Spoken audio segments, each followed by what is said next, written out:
BEd second year third semester. அதில் வந்து பார்த்தீங்கன்னா இந்த ரெக்கார்ட் நோட்டை பற்றி தான் நான் உங்களுக்கு ஒவ்வொரு டீட்டெயில்ஸாக நான் சொல்லிட்டு இருக்கேன். இப்போ லாஸ்ட் கிளாஸில் என்னென்ன ரெக்கார்ட் நோட்ஸ் இருக்கு, அதுக்கு ஒவ்வொரு ரெக்கார்ட் நோட்ஸ்க்கும் என்னென்ன மதிப்பெண்கள் இருக்கு, எந்த ரெக்கார்ட் நோட்ஸ் ரொம்ப முக்கியமானதுன்னு சொல்லி லாஸ்ட் கிளாஸ்ல நம்ம பார்த்தோம். சரிங்களா?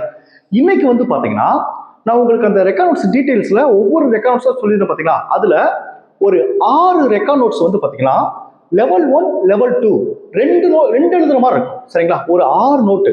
இப்போ நான் சொல்லும்போது ஒவ்வொரு வீடியோ நான் சொல்லும்போது நீங்க வந்து நோட் பண்ணி வச்சுக்கோங்க.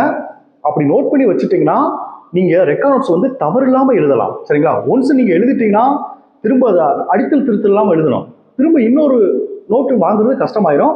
ஸோ நான் ஒவ்வொரு வீடியோ சொல்லும் போது நீங்க நோட் பண்ணி வச்சுக்கோங்க. நோட் பண்ணி வச்ச பிறகு நீங்க ரெக்கார்ட் எழுதுனீங்கன்னா உங்களுக்கு ரொம்ப உதவியா இருக்கும். இப்போ வந்து பாத்தீங்கன்னா நான் சொன்ன அந்த ரெக்கார்ட்ஸ்ல ஒரு 6 ரெக்கார்ட்ஸ் வந்து பாத்தீங்கன்னா லெவல் 1 லெவல் 2 நான் சொல்லியிருப்பேன். சார் ஒரே நோட்டு அதுல லெவல் 1ல என்ன சார் எழுதணும், லெவல் 2ல என்ன சார் எழுதணும் சொல்லி ஒரு குழப்பம் இருக்கும். நான் அதை பத்தி இந்த 6 நோட்டும் ஒவ்வொரு மேஜரும் லெவல் 1க்கு எந்த ஸ்டாண்டர்ட் எழுதணும், லெவல் 2க்கு எந்த ஸ்டாண்டர்ட் எழுதணும், அதை பத்தி எல்லாம் நான் டீட்டெயிலா சொல்றேன். இந்த வீடியோ கடைசி வரைக்கும் பார்த்துட்டு நோட் பண்ணி வச்சுக்கோங்க, உங்களுக்கு உதவியா இருக்கும். ஃபர்ஸ்ட் அந்த லெவல் 1 லெவல் 2 அந்த 6 ரெக்கார்ட்ஸ் என்னென்ன அதை ஃபர்ஸ்ட் நான் சொல்லிடுறேன். இப்போ பாருங்க, ஃபர்ஸ்ட் ரெக்கார்ட் நோட் பாருங்க. இந்த அப்சர்வேஷன் ரெக்கார்ட் நோட் வந்து பாத்தீங்கன்னா லெவல் 1 லெவல் 2 இருக்கு. இந்த அப்சர்வேஷன் ரெக்கார்ட் நோட் வந்து 2 நோட் எழுதணும். அடுத்து செகண்ட் பாருங்க, மைக்ரோ டீச்சிங் ரெக்கார்ட்.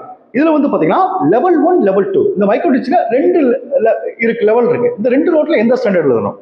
மூணாவது பாருங்க, டெமான்ஸ்ட்ரேஷன் ரெக்கார்ட். இதுலயே லெவல் 1 லெவல் 2. அப்ப லெவல் 1க்கு எந்த ஸ்டாண்டர்ட் எழுதணும், லெவல் 2க்கு எந்த ஸ்டாண்டர்ட் எழுதணும் சொல்றேன். அடுத்து ஃபோர்த் பாருங்க, லெசன் பிளான் ரெக்கார்ட்.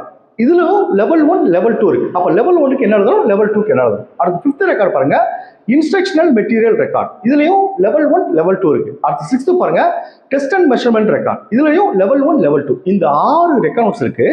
இந்த 6 ரெக்கார்ட் நோட்ஸ்லயும் லெவல் 1 லெவல் 2 இருக்கு. சரிங்களா? ஓகே, இப்போ பாருங்க, இந்த லெவல் 1ல நம்ம என்ன சார் எழுதணும், லெவல் 2ல நம்ம என்ன சார் எழுதணும் அப்படி பார்த்தோம். ஃபர்ஸ்ட் இப்போ நான் சொல்ல போற இந்த விஷயம் வந்து commerce major, economics major, computer science major, இந்த 3 மேஜருக்கும் இப்போ நான் சொல்ற விஷயம் வராது. நான் இந்த 3 மேஜருக்கும் நான் கடைசியா சொல்றேன். சரிங்களா? இந்த 3 மேஜருக்கும் இப்போ நான் சொல்றது வராது, நல்லா யோசிச்சுங்க. இந்த 3 மேஜரும் என்ன எழுதணும்னு சொல்லி நான் கடைசியா சொல்றேன். இப்போ ஃபர்ஸ்ட் என்னென்ன மேஜர் நான் சொல்றேன் அப்படி பாத்தீங்கன்னா பாருங்க, Tamil major, English major, mathematics, physical science, அடுத்து பயாலஜிக்கல் சயின்ஸ், இந்த ஹிஸ்டரி மேஜர் ஸ்டூடெண்ட்ஸ். இந்த சயின்ஸ்னு வருதுன்னா அது எல்லாமே வந்துடும். கெமிஸ்ட்ரி, அந்த சயின்ஸ் மேஜர் எல்லாமே அதுல வந்துருவாங்க. சரிங்களா? ஒரு சில பேர் சார் என்னுடைய இந்த மேஜர் இல்லைன்னு சொல்லி கேட்குறீங்க. சயின்ஸ்னு வந்துட்டாரு, அந்த சயின்ஸ் சம்பந்தமா எல்லாமே வந்துடும். இப்போ இந்த மேஜர் எல்லாமே, அதாவது Tamil, English, maths, science, biological science, இந்த ஹிஸ்டரி ஸ்டூடெண்ட்ஸ், இந்த எல்லா ஸ்டூடெண்ட்ஸ்க்கு வந்து பாத்தீங்கன்னா லெவல் 1 வந்து பாத்தீங்கன்னா நல்லா கவனிங்க, 6th to 8th எழுதணும். நல்லா கவனிச்சுங்க, லெவல் 1 வந்து 6th to 8th தான் எழுதணும். இப்போ இங்கிலீஷ் மேஜர் எடுத்துட்டீங்கன்னா லெவல் 1 வந்து 6வது லெசன் பிளான், 6வது பாடத்துக்கான லெசன் பிளான் எழுதலாம், இல்ல 7வது பாடத்துக்கான லெசன் பிளான் எழுதலாம், இல்ல 8வது ஸ்டாண்டர்டுக்கான லெசன் பிளான் எழுதலாம். 6th standard, 7th standard, 8th standard, இந்த 3 ஸ்டாண்டர்ட்ல ஏதாவது ஒரு ஸ்டாண்டர்ட். இப்போ 8th ஸ்டாண்டர்ட் எழுதலாம், 7th ஸ்டாண்டர்ட் எழுதலாம், இல்ல 6th ஸ்டாண்டர்ட் எழுதலாம். அப்ப லெவல் 1ன்றது 6th இருந்து 8th ஏதாவது ஒரு ஸ்டாண்டர்ட் தான் நம்ம நோட்ல எழுதணும். சரிங்களா? இதே மாதிரி தான் சோசியல் சயின்ஸ் மேஜரும் சரி, மேத்ஸ் மேஜர் சரி, லெவல் 1க்கு வந்து உங்களுடைய மேஜர் 7th 6th 8th ஏதாவது ஒன்று எழுதலாம். லெவல் 2 வந்து சார் லெவல் 2 வந்து என்ன சொல்லலாம், லெவல் 2 வந்து பாருங்க 9th இல்லைன்னா 10th. சரிங்களா? 9th இல்லைன்னா 10th, இந்த 2ல ஏதாவது ஒன்று எழுதலாம். மோஸ்ட்லி 9th தான் எழுதுவாங்க. ஏன்னா 10th வந்து நம்ம ட்ரைனிங் போற இடத்துல 10th கொடுக்க மாட்டாங்க. பப்ளிக் எக்ஸாம்னால 10th நம்ம கிளாஸ்ல கொடுக்க மாட்டாங்க. ஸோ மோஸ்ட்லி 9th தான் கொடுப்பாங்க. அப்ப லெவல் 2 வந்து ஒன்று 9th எழுதணும், இல்ல 10th எழுதணும். சரிங்களா? ஒரு சில ஸ்டூடெண்ட்ஸ் தப்பு பண்ணிடுறாங்க. என்ன தப்பு பண்றாங்கன்னா, லெவல் 1 வந்து 9th எழுதி வச்சுறாங்க, லெவல் 2 வந்து 6th 7th எழுதி வச்சுறாங்க. இப்படி மாத்தி எழுதி வச்சுறாங்க. ஸோ நோட் பண்ணி வச்சுக்கோங்க. லெவல் 1 வந்து 6th இருந்து 8th வரைக்கும் ஏதாவது ஒரு ஸ்டாண்டர்டு, லெவல் 2 வந்து 9th இல்ல 10th ஏதாவது ஒரு ஸ்டாண்டர்ட். இப்போ ஹிஸ்டரி மேஜரா 9th சோசியல் சயின்ஸ் எழுதிக்கலாம்.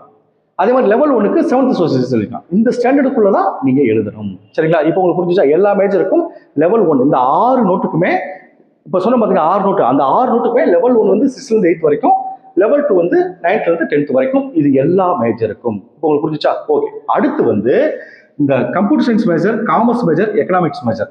சார் இவங்க லெவல் 1 என்ன எழுதணும், லெவல் 2 என்ன எழுதணும், அதை நான் சொல்றேன். இப்போ பாருங்க, ஃபர்ஸ்ட் எக்கனாமிக்ஸ் ஸ்டூடெண்ட்ஸ் பாருங்க, அவங்க வந்து லெவல் 1 வந்து சோசியல் சயின்ஸ் எழுதணும். நல்லா கவனிச்சுக்கோங்க. இந்த எக்கனாமிக்ஸ் மேஜர் இருக்காங்க பார்த்தீங்களா, பொருளியல் ஸ்டூடெண்ட்ஸ், அவங்க வந்து லெவல் 1 வந்து சோசியல் சயின்ஸ் 6th இருந்து 8th ஏதாவது ஒரு ஸ்டாண்டர்ட் எழுதணும். ஒரு சில டைம் 9th எழுதிக்கலாம். லெவல் 1 பிரச்சனை கிடையாது. லெவல் 1 வந்து சோசியல் சயின்ஸ் வந்து 6th இருந்து 8th ஒரு ஸ்டாண்டர்ட். லெவல் 2 வந்து உங்களுடைய மேஜர் எக்கனாமிக்ஸ் வந்து பாத்தீங்கன்னா 11th இருந்து இல்ல 12th இருந்து நீங்க எழுதிக்கலாம். மோஸ்ட்லி 11th தான் கொடுப்பாங்க, 11th தான் எழுதுவாங்க. சரிங்களா? இதுதான் எக்கனாமிக்ஸ் ஸ்டூடெண்ட்ஸ். அடுத்து பாருங்க, காமர்ஸ் ஸ்டூடெண்ட்ஸ்க்கு லெவல் 1 வந்து என்ன எழுதணும் பாத்தீங்கன்னா சோசியல் சயின்ஸ் எழுதணும். அதுவும் 6th இருந்து 8th லெவல் 1க்கு. சரிங்களா? லெவல் 2க்கு வந்து காமர்ஸ் எழுதணும். காமர்ஸ் வந்து 11th இருக்கும். 11th இல்லைன்னா 12th ஏதாவது ஒன்று எழுதிக்கலாம். மோஸ்ட்லி 11th தான் எழுதுவாங்க. இது காமர்ஸ் ஸ்டூடெண்ட்ஸ்க்கு. அடுத்து கம்ப்யூட்டர் சயின்ஸ் ஸ்டூடெண்ட்ஸ் பாருங்க, கம்ப்யூட்டர் சயின்ஸ் ஸ்டூடெண்ட்ஸ்க்கு வந்து லெவல் 1 வந்து மேக்ஸ் தான் எழுதணும்.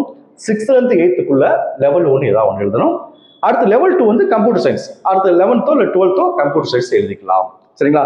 இப்போ உங்களுக்கு புரிஞ்சிச்சா? இப்போ லெவல் 1 என்ன எழுதணும், லெவல் 2 என்ன எழுதணும் உங்களுக்கு தெரிஞ்சிச்சா? இப்போ அடுத்து இந்த 6 ரெக்கார்ட்ஸ் சொன்னோம் பார்த்தீங்களா, அதுல ஒவ்வொரு ரெக்கார்ட்ஸ்லையும் எப்படி எழுதணும், அதுல என்னென்ன கொஸ்டின்லாம் கேட்பாங்க, அதை பத்தி நான் அடுத்த கிளாஸ் எடுக்கிறேன். அதே மாதிரி நம்ம ரெக்கார்ட் நோட்டை எழுதுறதுக்கு முன்னாடி இந்த இப்போ நான் சொல்ல விஷயம்லாம் தெரிஞ்சுக்கிட்டு தான் எழுத ஆரம்பிக்கணும். உடனே மாடல் நோட்டு கிடைச்சோன்னு உடனே எழுதக்கூடாது. நான் ஆல்ரெடி சொல்லியிருக்கேன், மாடல் நோட்டு கிடைச்சா காப்பி பண்ணி எழுதாங்க, புரிஞ்சு எழுதுங்க. இந்த ரெக்கார்ட் நோட்டு எதுக்காக எழுதுறோம், இந்த ரெக்கார்ட்ல என்னென்ன கொஸ்டின்லாம் கேட்பாங்க, அது தெரிஞ்சு எழுதுங்க. நான் ஒவ்வொரு ரெக்கார்ட்ஸை பற்றி நான் கிளாஸ் எடுத்துருவேன். கிளாஸை கவனிச்சுட்டு பொறுமையாக நிதானமாக கவனிச்சுட்டு அதுக்கு பிறகு எழுத ஆரம்பிக்கும். சரிங்களா? Okay, thank you students. நம்ம நெக்ஸ்ட் கிளாஸ்ல போவோம்.